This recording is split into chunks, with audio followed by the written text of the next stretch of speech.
Jared Poland Photos.com is how I got this shirt. Now it says I shoot raw. If you don't know Jared Poland, he is somebody who does camera videos, kind of just like me, but mostly focuses on photography. I'm sure you guys probably know who he is, but today, welcome, we're talking about RAW. Now, recently I picked up the ZR from Nikon. Now, why did I jump ship to Nikon? Did I switch all of my stuff to Nikon? Is that what I'm doing right now? Well, no. I still am very much a Canon R5 Mark II shooter. I am filming this with the Blackmagic Pocket Cinema Camera 4K. And here's the Nikon ZR that I've got here with a mounted adapter to put my Canon EF lenses on it. So I'm one of those hybrid shooters that has different camera bodies, and if it's good and if it's useful to me, I'm going to use it. So in this video, I want to focus specifically on RAW video recording, which is why I'm wearing the I Shoot RAW shirt. I wish it said I Shoot RAW video, because that's actually what I do. You see, I love and predominantly shoot in RAW video. Right now I'm recording in Blackmagic RAW, and I know that's kind of like a hybrid RAW, and it being a real RAW can be debatable, but the fact that I can actually change ISO or white balance in post and gives me 12-bit color at the very least is the minimum that I want from my cameras. And I now own Nikon, Canon, Blackmagic, Samsung, Lumix, but no Sony. You see, when I bought Lumix, I was after really 4K high resolution. This was more in the years before I really became familiar with RAW, which thanks to this camera that I'm filming with right now, I learned what RAW could do, though it was Cinema DNG at the time. But now with Blackmagic RAW and all these other alternatives with like Canon RAW Lite, Blackmagic RAW, and ProRes RAW off of my Atomos Ninja V Plus, I wanted to see, is it really better? What are the advantages and disadvantages? And when I'm on a shoot and I'm deciding on a camera to use for a shoot, which camera am I going to use if I want the best video quality and reasonable file sizes? And well, I did a comparison. I wanted to look at all the cameras that I have currently that can shoot RAW, and then look at the image, look at the file sizes, and see what works for me. And my results actually kind of surprised me, which I didn't expect. Now, first of all, I'm going to keep this quick. I am not an expert on color grading. I have color graded many different music videos in the past and many different videos that I put on this channel. In fact, I graded this video that you're seeing right now personally. And I like to be pretty quick unless I'm looking for a specific look. And that's what I want from my camera, to make it easy to give it the look that I want.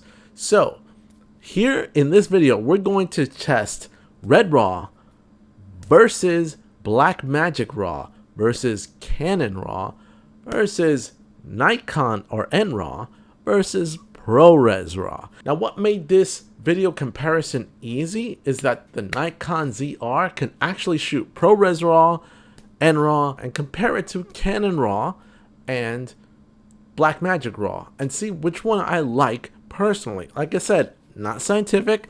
I'm doing it myself to see which one I prefer and I like. And that's it. So you guys, if you have any insights or additional information that you guys can give me when it comes to the way that I'm looking at this stuff, please share it. Now first, let's look at the different shots that I've got.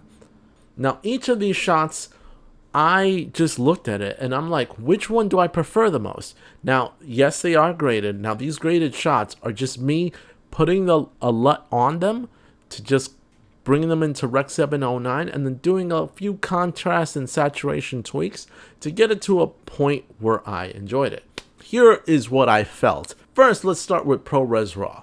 This fat file, first of all, it's a little over a minute. It took the longest out of all the shots to render. Now, I did between a minute and a half with these shots. And the ProRes RAW took the absolute longest in 6K.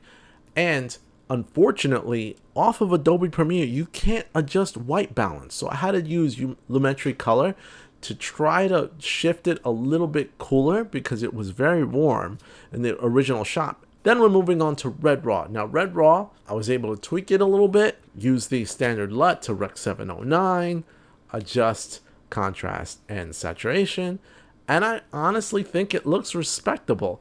Now the background was a little bit like shifted towards one color more than the other ones, but all in all, I loved the image, and I thought the image was slightly filmic, perhaps, but that's neither here nor there. Now going to the Canon RAW. Now I recorded 8K RAW, and I did not do any sort of like the Canon RAW Lite or anything like that, or reduce it to 4K from 8K. I did the full sensor, about like a minute and a half, like I said there.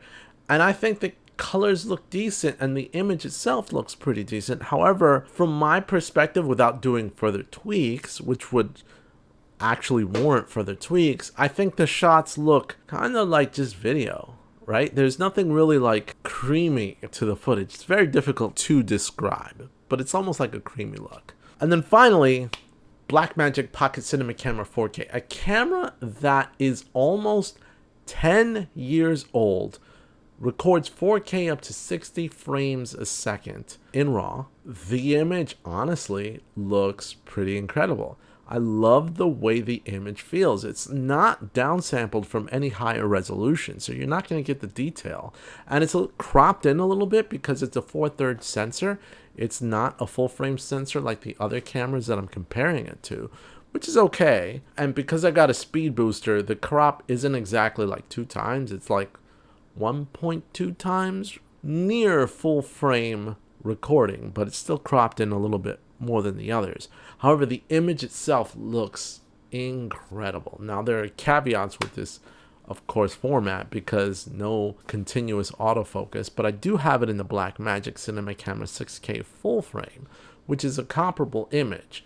I'm just using the Pocket Cinema Camera 4K for this example because the file size. Now the winner from these, I would say my favorite image was the Blackmagic Pocket Cinema Camera 4K, just by a hair, because the Nikon ZR with its red recording does a really great job at its price to give me that like creamy looking footage, which is what I actually desire. Now that camera also is a small camera body, and it's got this beautiful big screen just like the Pocket Cinema Camera 4K does, but this one you can flip around and it's got the 32-bit audio, so a lot of advantages here, even though it's a slightly less good looking footage when compared to the Pocket Cinema Camera 4K. But it's Red RAW. So many would say like, what are you talking about? You've got red, they're the best looking image. I don't disagree. I'm just saying, based off of these shots, it's the image that I personally like best to work with in particular. Anyway, as always, you can make my day if you subscribe today. This is Magnus, like it says right there, and I'm out. See you guys next time.